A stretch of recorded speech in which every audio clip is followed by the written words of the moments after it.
안녕하세요. 대한변협 등록 공식 소년법 전문 변호사 조기현 변호사입니다. 미성년자, 청소년이 경찰 조사를 받을 때는 부모님이 동석을 할 수 있습니다. 그런데 부모님 말고 부모님이 사선으로 선임한 변호사도 변호인으로서 동석을 할 수 있습니다. 부모님과 변호사 모두 한꺼번에 동석을 하는 것도 가능합니다. 그런데 실무적으로는 사실 부모님 대신 변호사만 들어가는 쪽이 더 좋습니다. 부모님 앞에서는 엉뚱한 거짓말을 많이 하기 마련입니다. 아이들이 가장 두려워하고 가장 민망해하는 것은 형사나 검사, 판사로부터 처벌받는 것보다 부모님에게 본인의 비행, 범죄 등이 들통나서 부모님께 부끄러운 입장이 되는 것입니다. 이미 증거가 명백하고 도저히 부인할 수 없는 사건임에도 불구하고 부모님 앞에서 허세를 부리고 거짓말하는 경우가 많이 있습니다. 그런데 이런 식으로 조사를 받게 되면 형사나 검사, 판사는 반성의 여지가 없다라고 판단될 수 있어서 좋지 않습니다. 그렇다면 변호사가 함께 조사 동석을 하여 무조건 자백을 장려하는 것이 맞느냐? 그거는 더더욱 아닙니다. 충분히 무죄 주장할 수 있는 사건도 수사관이 윽박지르고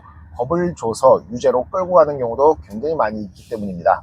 제가 다뤘던 사건 중에서 중학생들끼리 서로 좋아서 성관계를 맺었는데 여학생 부모가 이를 알게 되자 남학생을 강간으로 고소한 사건이 있었습니다. 그런데 이 남학생의 아버지는 본인의 자녀 얘기만 듣고 별일 없이 경찰서 가서 조사만 받으면 될 것이라 생각하여 편안한 마음으로 경찰서에 가서 있었던 일을 그대로 소명하였는데 합의하에 했다 하자 형사가 윽박지르면서 남학생 아버지에게 하는 말이 당신 딸이 중학생인데 남자랑 섹스나 하고 다니면 가만히 있을 것이냐 하는 식으로 멀쩡한 아들을 강간범으로 몰아붙였습니다. 그리고 이 사건은 변호사가 없는 상태에서 강간이란 죄명이 붙어서, 그것도 아청법상 강간이라는 무시무시한 죄명이 붙어서 법원으로 송치되게 되었습니다. 아버지는 그때서야 정말 변호사 없이는 안 되겠구나 해서 변호사를 선임하고 그 사건을 제가 다뤘는데 법원에서 강간 부분에 대하여 무죄 취지로 결정이 나고 종결되었습니다. 매우 끔찍했던 사건이죠. 이것은 만약 변호사가 경찰 단계부터 제대로 조력을 했다면 윽박질러 자백을 강요하여 없는 사건을 만들어서 법원으로 보내는 일은 감히 형사가 하지 못했을 것입니다. 이만큼 청소년 사건, 미성년 사건, 소년 사건에서 변호사의 수사 참여, 조사 동석은 중요한 의미를 가집니다. 특히 변호사가 조사 동석, 수사 참여를 할 때 이 변호사에게 어떤 자격이 있는지, 이 로펌이 과연 소년법을 전문으로 다루는 로펌인지 여러분은 꼼꼼히 살펴봐야 할 것입니다. 대한변협 등록 공식 소년법 전문 변호사, 소년사건 전문 로펌 대한중앙 대표 조기현 변호사였습니다.